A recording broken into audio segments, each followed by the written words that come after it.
अस्सलाम वालेकुम वरहमतुल्लाहि वबरकातुहू। जैसे कि आप जानते हैं रजब का महीना चल रहा है और आज रजब की 20 तारीख है, बरोज़े जुमा है।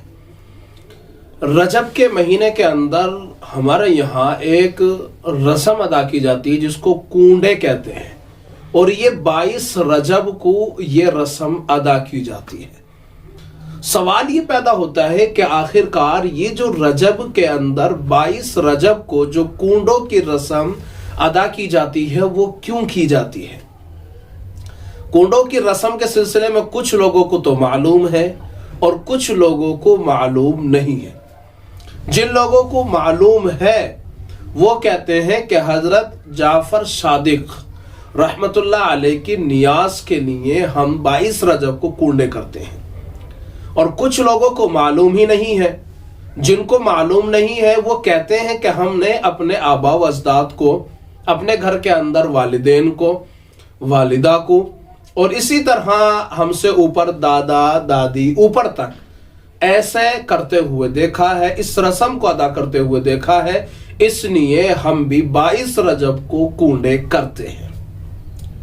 तो ये याद रखें कि जिनके वालिदैन, दादा परदादा ऊपर तक या बड़ों को करते हुए देखा तो उनका ये अमल इनके लिए हुज्जत नहीं हो सकता। और वो लोग जो कहते हैं हजरत जाफर सादिक रहमतुल्लाह अलैह की नियाज हम करते हैं, तो सवाल ये पैदा होता है कि उनका 22 रजब में इंतकाल नहीं हुआ और ना ही 22 रजब को उनकी पैदाइश है। तारीख के मुताबिक अगर आप देखेंगे तो हजरत इमाम जाफर सादिक रहमतुल्लाह अलैह की जो वफात है वो शव्वालुल मुकर्रम के महीने के अंदर है और जो उनकी पैदाइश है वो रबीउल अव्वल के महीने के अंदर बताई जाती है। आप अंदाजा लगाएं कि रजब का और शव्वाल का और इसी तरह रजब का और रबीउल अव्वल का क्या कोई ताल्लुक है कहीं से कहीं तक? नहीं है। तो इसका मतलब ये है तो फिर ये क्यों की जा रही है, ये रस्म क्यों की जा रही है? तो कहते हैं कि उनको फातिहा देने के लिए।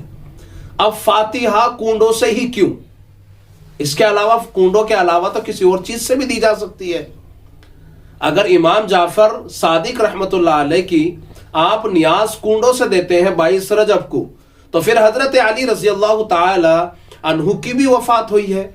तो रजी अल्लाह ताला अन्हु जो इमाम जाफर सादिक रहमतुल्लाह अलैह की, वो चूंकि उन्हीं की नस्ल से सादात में से हैं इमाम जाफर सादिक रहमतुल्लाह अलैह, तो फिर ये तो इनसे भी बड़े हैं। और उनके बाद में हजरत इमाम हसन रजी अल्लाह ताला, इमाम हुसैन रजी अल्लाह ताला अन्हु, ये सब लोग तो इमाम जाफर सादिक से भी बड़े हैं चूंकि सहाबा हैं ये और नबी अलैहिस्सलातु वस्सलाम के चहीते नवासे हैं और दामादे रसूल हैं हजरत अली रजी अल्लाह ताला। तो ये लोग तो इनसे भी बड़े हैं, तो फिर उस दिन क्यों नहीं होती? इसका मतलब ये है कि ये एक रस्म है जो हमारे यहां, हमारे माशरे के अंदर की जाती है। याद रखें, इन तमाम रसूमात से हमें अपने आप को बचाना बहुत जरूरी है। इन तमाम रस्मों के अंदर ये देखेंगे कि ये जो हम रस्म रिवाज कर ले, क्या शरीयत की नजर में ऐसा है, यानी हम कर सकते हैं या नहीं? तो शरीयत की नजर में यह है कि आप रसूमात को अदा नहीं कर सकते। ये तमाम रस्में जो हमारी चली आ रही हैं उनको खत्म करना जरूरी है, क्योंकि जिन लोगों ने शुरू की थी या तो उनके पास में इल्म मौजूद नहीं था या अगर की थी वो किसी और मकसद के लिए की थी। जैसा भी है, बहरहाल ये आज एक रस्म बन चुकी है कूंडे करना, लिहाजा इस रस्म का तरक करना, उसका छोड़ना इंतहाई जरूरी है। क्योंकि आप शरीयत के अंदर एक नई चीज पैदा कर रहे हैं, शरीयत के अंदर एक नई चीज लागू कर रहे हैं, शरीयत के अंदर एक नई चीज लेकर के आ रहे हैं जिसका वजूद ना दौरे सहाबा में था, ना दौरे नबी सल्लल्लाहु अलैहि वसल्लम में था, ना बाद में था, बल्कि ये तो अब शुरू हुआ है।